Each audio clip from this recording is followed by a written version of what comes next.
What's going on, guys? Max here, and I'm back with another video. And today I'm gonna be showing you guys how to create amazing and just fantastic stabilized videos, pretty much without using these professional gimbals, the Ronin, without using those, only using software. Let's go.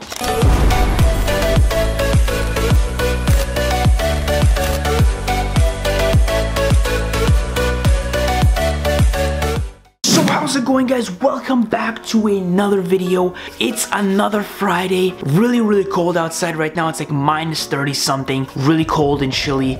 Not even chilly, just freezing cold. Sitting back here home, creating these tutorial videos for you guys. School is coming up very shortly, which sucks, but don't worry, this is gonna make your feelings much better because I'm gonna show you guys another way of stabilizing. Not only showing you guys how to stabilize using your hands, using the neck strap and everything, I'm gonna show you guys an awesome technique of post-production stabilization. So how you can use a thing called warp stabilizer to just create those, just eliminate those nasty jitters that you see in your footage when you try to make slow motion video. You come into contact with these small little jitters around the edges of your video, which is just something you don't want. So the way you can eliminate that is by using warp stabilizer. And the reason for that is warp stabilizer, essentially what warp stabilizer does is it crops the image a little bit. Here's a shot of a video that I recorded on the same camera that I'm filming right now with just these small little jitters when I'm trying to film B-roll. So to eliminate that,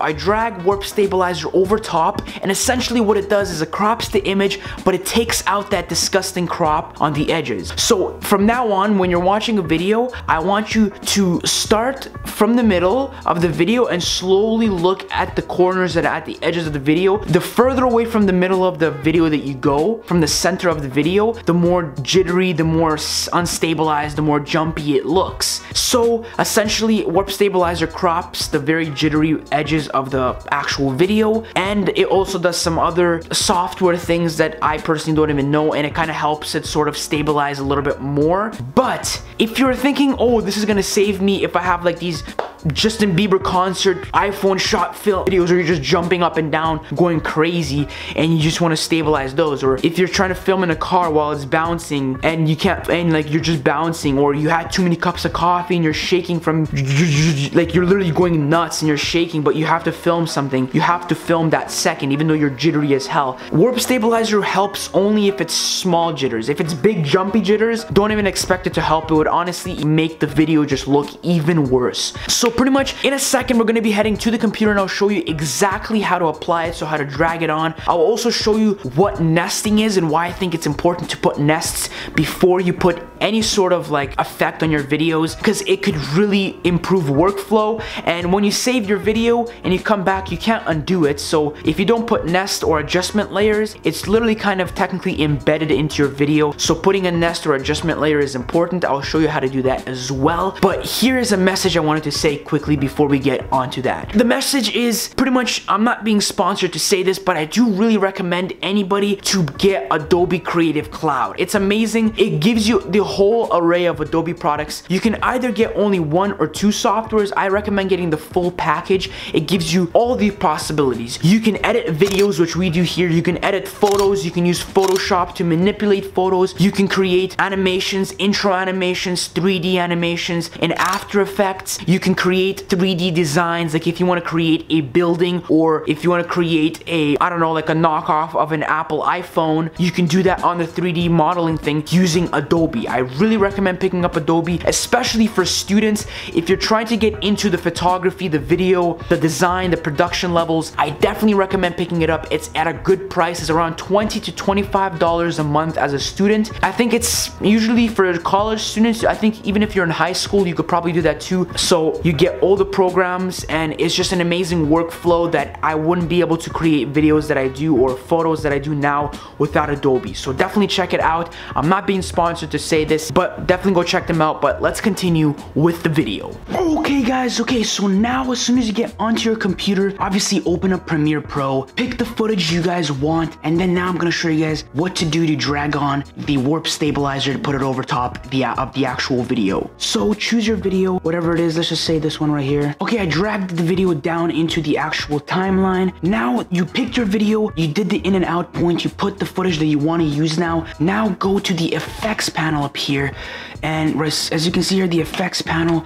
type in warp stabilizer. So warp stabilizer, actually I wrote too much. Here, down here, warp stabilizer VFX. Drag that over top of your footage. Now just let the program do its thing, let it stabilize, let it crop the image, and let it do its thing. Okay, as you saw right there at the end, the footage is cropped in just a little bit. Like I said, the corners of every single video are where the jitters happen, and essentially it cropped in. And now let's play back the video. Look how much smoother that is. That is amazing. Imagine combining that. That's combining the, like I said, the handheld stabilization techniques that I showed you with the neck strap, with holding your breath and doing the 3 points of access. With stabilization, this is what you can get. You can even get better results than this. This is awesome. This is honestly some great looking images. This is really nice stabilization right there. This is a successful stabilization. Now let me show you if you try to stabilize something that's jittery, like crazy, jumpy, and I'll show you exactly how that looks like. Let's go back to assembly. This is another video that I took specifically for this case. As you can see, let's play it back. This is like, just look at it. Jittery as hell, just bouncy, as you can see, just not stabilized in any way. I purposely fell down just to show you, just to kind of replicate that feeling as if like I fell down with the camera and then I got up and then like I'm still jumping with the camera. Now let's go back to effects panel, type in warp, and then you got here warp stabilizer VFX. Don't use the wave warp, because the wave warp is a completely different thing. It puts waves over top of your image. You don't want that. Choose the warp stabilizer VFX. So as you can see here you go, warp stabilizer did it. Now as you can see, there's a problem you're seeing right now. Why do I see black bars and why is it so zoomed in? Well, it was so jittery to the point where the software had problems stabilizing it, and look at it now. It just looks like a jelly, disgusting mess. Like I said, it's just not gonna look good. So like I said, I wouldn't recommend stabilizing footage of like videos of you jumping up and down or having too much warp, too much of these like dances. You're like, if for instance, let's just take my phone out. If for instance you're filming a show like this and you're just jumping up and down, just happy and excited, warp stabilizer is just not gonna help you. It's gonna make the footage look even more, or it's just gonna make it look worse. One way that you can actually make it a little bit better is if you go down here into the settings, tab, you could choose how much smoothness you're using. So let's just say we're going up to like 200%. That's like completely, like, just look at that. That's a horrible mess.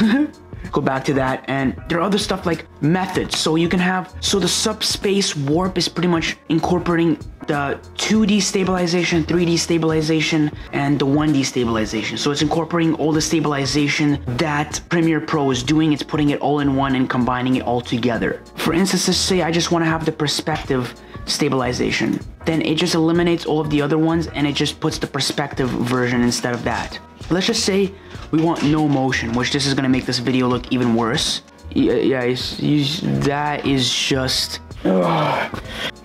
that's disgusting. So I don't recommend you guys stabilizing like jittery footage. That's just the end of all. Don't stabilize jittery and jumpy footage. Only stabilize if you have a nice steady handheld shot, even if it's somewhat jittery, warp is gonna help you. Anyways, hopefully you guys enjoyed today's video. Hopefully it was helpful for you guys. Warp stabilizer definitely saves a lot of my videos when I do. So pretty much why I really like using warp stabilizer is I'm not the type of person that tries to film B-roll just films B-roll quickly in like 10 seconds and be like, you know what? Yeah, I'm just gonna leave it for the software to fucking deal with it, you know? No, I don't do that. Essentially what I do is I try to get the most stabilized footage as possible. So I try to use all of the techniques that I showed you in that video that you could click up here to watch. I showed you the techniques of every way I've done it. The 3 points of access, hand on the body, hand on the lens, neck strap, pulling it away from you, creating a nice contact. Using that technique plus the warp stabilizer, oh my god, that's gonna create beautiful. It's gonna feel like as if you literally had like a Ronin, or you had a professional, like you had a professional stabilizer. The problem is it takes more work, it takes more time, and it takes more effort, which some people don't want. But if you're on a professional shoot, you don't want to do things like these. These are for more of like an amateur style filmmaker. If you're a professional filmmaker, then you have really no choice but to choose a stabilizer. But anyways, hopefully you guys enjoyed today's video. Definitely stay tuned for this Sunday. I'm gonna be coming out with a Sunday chill outs video, the first episode. Hopefully it's gonna be fun. And honestly, stay safe, guys. Hopefully you guys enjoyed today's video. Hopefully it was informative. Hopefully you know how to stabilize much better now. And I will be seeing you guys this Sunday in my next video. Peace out. Whoa.